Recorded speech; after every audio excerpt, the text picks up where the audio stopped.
नमस्कार दोस्तों, अगर आप 12th पास हैं और सरकारी नौकरी की तलाश में हैं तो एसएससी की तरफ से एक बहुत ही बड़ी खुशखबरी है। एसएसटी स्टेनोग्राफर ग्रेड सी और ग्रेड डी के लिए 2025 के लिए ऑफिशियल नोटिफिकेशन जारी हो चुका है। इस वीडियो में हम जानेंगे पूरी जानकारी, जैसे कि योग्यता, syllabus, exam pattern, posting, skill test, apply कैसे करें, और वीडियो को पूरा देखिएगा ताकि कोई भी जानकारी आपको छूट ना पाए। ठीक है, ध्यान से सुनिएगा। तो यहाँ पर यदि हम लोग बात करने वाले हैं, यदि आप लोग देखिएगा तो यहाँ पर एप्लीकेशन की जो लास्ट डेट है, ठीक है, यानी कि 26 तक है, यानी कि 26/6 तक है। कुल मिलाकर 20 दिन का आपका पास समय बचा है और लास्ट डेट है वही 26 तक है, वो तो बता ही दिए हम। और लास्ट डेट ऑफ मतलब पेमेंट करने का जो है 27 तारीख तक, इस चीज़ को भी ध्यान दीजिएगा।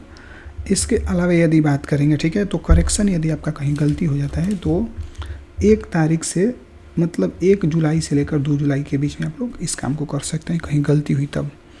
और यदि एग्ज़ाम की बात करेंगे तो 6 अगस्त से लेकर 11 अगस्त के बीच में आपका एग्ज़ाम भी होने वाला है। ठीक है, और यदि वैकेंसी की बात करेंगे तो जो टोटल वैकेंसी है 261 वैकेंसी, बहुत बड़ी वैकेंसी इसको बोली जाती है। ठीक है, ऐसे में क्या करते हैं स्टूडेंट कि हम फॉर्म नहीं भरेंगे, हम फॉर्म नहीं भर के, बहुत से स्टूडेंट फॉर्म नहीं भर पाते हैं, जिसके वजह से बहुत बड़ी गलती कर लेते हैं। आप लोग ऐसे बिल्कुल भी गलती नहीं करना है। ठीक है, अब ये जान लीजिए कि कौन कौन इस फॉर्म को भर सकते हैं। तो फॉर्म को भरने के लिए आपका जन्म इंडिया में होना चाहिए तो भर सकते हैं, नेपाल के हैं तो भी भर सकते हैं, और भूटान के हैं तो भी भर सकते हैं। ठीक है, बात समझ में आ गई। अच्छा, यदि एज की बात करेंगे, ठीक है, तो सबके लिए एज अलग अलग है। मिनिमम एज की बात करेंगे तो 18 वर्ष होना चाहिए। ठीक है, तो 18, देखिए स्टेनोग्राफर सी के लिए 18 से 30 वर्ष का उम्र है। ठीक है, और स्टेनोग्राफर डी के लिए 18 से कितना वर्ष, 27 वर्ष है। यानी कि सबके लिए अलग अलग छूट है, उसके बारे में यदि हम नीचे बात करते हैं। ठीक है, ध्यान से यदि देखिएगा। ठीक है, तो एसटी एससी के लिए 5 वर्ष का छूट है, ओबीसी के लिए 3 वर्ष का छूट है, पीडब्ल्यू के लिए 10 वर्ष का छूट है। ओबीसी में पीडब्ल्यू है तो उसके लिए 13 वर्ष का है, और एसटी एससी में है पीडब्ल्यू तो उनके लिए 15 वर्ष। यानी बुढ़ापे तक एकदम फॉर्म को भरिए और नौकरी लेते रहिए। ठीक है, अभी देखिएगा कि जो सर्विसमैन में एक्स सर्विसमैन उनके लिए 3 साल की छूट दिया गया है। ये जो नोटिफिकेशन है 91 पेज का है, लेकिन जो मोस्ट इम्पोर्टेंट मतलब पार्ट है उसको हम यहाँ पर आपको बताने का काम कर रहे हैं। ठीक है, ध्यान से देखिएगा। अब एग्ज़ाम में जाने से पहले आपको क्या करना है, सब कुछ डिटेल में बताने वाला है। ठीक है, तो आधार कार्ड ऑथोराइजेशन होना चाहिए। यदि ऐसा नहीं होता है तो आपको स्क्राइब करना पड़ेगा। ठीक है, स्क्राइब करेंगे तब जाकर आप जाएंगे। स्क्राइब का मतलब होता क्या है कि आपको कुछ लिखा रहेगा, उसी को देख कर आपको लिखना पड़ेगा, उसको फिर सबमिट करना पड़ेगा। नॉर्मल चीज़ है, कोई भी इसको कर सकता है खूब आराम से। ठीक है, और यदि हम लोग बात करेंगे नीचे, और यदि हम आएंगे, ठीक है, तो देखिए फ़ी की यदि बात करेंगे, ठीक है, तो जनरल के लिए कितना फ़ी है, 100 रुपये फ़ी है। ध्यान से सुनिएगा, जनरल के लिए कितना फ़ी है, 100 रुपये फ़ी है। और अलग अलग कैटेगरी के लोगों के लिए अलग अलग फ़ी की व्यवस्था किया गया। यानी कि जब 100 रुपये है तो 100 रुपये से कम ही होगा और लोगों के लिए। ठीक है, अब देखिए जो पेमेंट करने का जो लास्ट डेट है वो 27 तारीख तक है। आप लोग पेमेंट आराम से कर लीजिएगा, कभी भी लास्ट डेट का इंतजार मत करिएगा, फॉर्म भरना हो या पेमेंट करना हो, क्योंकि लास्ट डेट में वेबसाइट चलती नहीं है।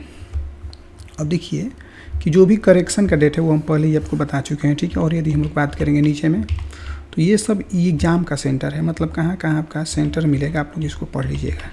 वैसे इसको पढ़ने से कुछ फ़ायदा है नहीं, तो हम लोग काम की चीज़ पर आते हैं। ठीक है, अब थोड़ा सा ये देखिएगा कि इसमें आपको करना है एग्ज़ाम क्वालिफाई करना है, तो उसके लिए आपको क्या क्या पूछेगा। तो जनरल इंटेलिजेंस या रीजनिंग की बात करेंगे, और रीजनिंग तो कुल मिलाकर 50 क्वेश्चन होगा, 50 नंबर का होगा, 2 घंटे का पेपर होने वाला है। ठीक है, जिसमें क्या क्या पूछेगा ये तो हो गया। और जनरल अवेयरनेस पूछेगा, यानी कि जीए बोल सकते हैं, 50 नंबर का होगा, और 50 क्वेश्चन होगा, 50 नंबर का होगा। ठीक है, इंग्लिश लैंग्वेज होगा और कम्प्रिहेंशन होगा, जो कि 100 क्वेश्चन होगा और 100 मार्क्स का होगा। कुल मिलाकर कितना आपको समय मिलने वाला है, 2 घंटा, यानी कि 120 मिनट में आपको 200 क्वेश्चन को हल करना है। कुल मिलाकर दिमाग में ये बात रखिएगा। ठीक है, क्योंकि इधर में 100 क्वेश्चन और उधर में भी 100 क्वेश्चन, मतलब 1 घंटा 20 मिनट में 200 क्वेश्चन को हल करना है। ठीक है, जिसमें आपको सिलेबस की यदि बात करें तो सिलेबस आपके सामने यहाँ पर, आप चाहेंगे तो स्क्रीनशॉट कर लीजिएगा, वैसे हम थोड़ा थोड़ा इसमें बता देते हैं। ठीक है, देख लीजिएगा, मतलब जजमेंट है और डिसीजन मेकिंग है। ठीक है, बहुत सारा मतलब कि रीजनिंग से क्वेश्चन पूछने वाला है आपका। ठीक है, यदि जनरल अवेयरनेस की बात करेंगे तो जो भी हम थोड़ा सा हाईलाइट किए हैं वो सिलेबस है आपका, स्क्रीनशॉट लेकर अच्छे से देख लीजिएगा, ठीक है, क्योंकि पूरा डिटेल में बताएंगे तो वीडियो हो जाएगा लंबा, आप इसको देख लीजिए। अब यहाँ पर देखिए कि इंग्लिश लैंग्वेज और कॉम्प्रीहेंशन की बात करेंगे, ठीक है, तो वो वोकैब्युलरी पूछेगा, ग्रामर पूछेगा, सेंटेंस स्ट्रक्चर पूछेगा, साइनोनिम एंटोनिम करेक्ट, मतलब सही गलत वाला जो भी पूछता है सब कुछ आपके एग्जाम में भर भर कर मिलने वाला है, यानी कि तैयारी बहुत ज़बरदस्त होनी चाहिए। अब एक चीज़ और जान लीजिए कि इसमें चाहिए टाइपिंग भी इसमें बहुत ज़रूरी है। अब देखिए जो स्टेनोग्राफर डी में है, यदि वो इंग्लिश से टाइपिंग करना चाहते हैं तो उनको लिए 50 मिनट का समय मिलेगा, और यहाँ पर पैराग्राफ 7.1 7.2 के हिसाब से 70, मतलब कि बोल सकते हैं कि 70 तरीके से आपको करना पड़ेगा। इसमें जो मिलेगा 65 मिलेगा मिनट, और जो स्टेनोग्राफर सी से हिंदी के लिए देखिए ज़्यादा समय मिल रहा है, ठीक है, और इंग्लिश के लिए कितना मिलता है 55, क्योंकि देखिएगा आप तो हिंदी में थोड़ा कठिन होता है, इसके वजह से मतलब ज़्यादा समय मिलता है, ठीक है। तो बात समझ में आ गई, आपको टाइपिंग ही बेहतरीन होना चाहिए हिंदी और इंग्लिश दोनों में। और यदि बात करेंगे, ठीक है, तो ध्यान से देखिएगा, एग्ज़ाम में हॉल में जाने से पहले आपको 2 घंटा पहले उस व्यक्ति को, मतलब 2 घंटा तो पहले सबको पहुंचना है, लेकिन वो लोग व्यक्ति ज़रूर से ज़रूर पहुंचेंगे जिनको पास आधार कार्ड, मतलब कुछ ऐसा आधार कार्ड नहीं होगा तब। देखिए यहाँ पर लिखा है कि एडमिशन सर्टिफिकेट फेलिंग, यानी एडमिशन सर्टिफिकेट आप लेकर जाएंगे तो फेल कर जाएंगे, एग्जाम में आपको नहीं बैठने दिया जाएगा। तो लेकर क्या जाना है, या तो आप आधार कार्ड ले जाइए, वोटर ID कार्ड ले जाइए, ड्राइविंग लाइसेंस ले जाइए, पैन कार्ड ले जाइए, पासबुक ले जाइए, या कोई भी स्कूल कॉलेज का ID ले जाइए, ठीक है। इसके अलावा एम्प्लॉय ID भी ले जा सकते हैं, जो सर्विस मैन है, डिस्चार्ज बुक है वो भी ले जा सकते हैं, यही सब सारा चीज़ आपको लेकर जाना है। तो डियर स्टूडेंट, हम आपको बता देना चाहते हैं कि यदि और भी कोई जानकारी चाहिए तो हमको कमेंट जरूर करिएगा, हम नया वीडियो आपको बताएंगे। और यदि आप इस चैनल पर नहीं हैं तो वीडियो को, मतलब चैनल को सब्सक्राइब जरूर करिए, ताकि और भी जो भी जानकारी है आपके पास जल्दी से जल्दी पहुंच जाए, ठीक है। Thank you.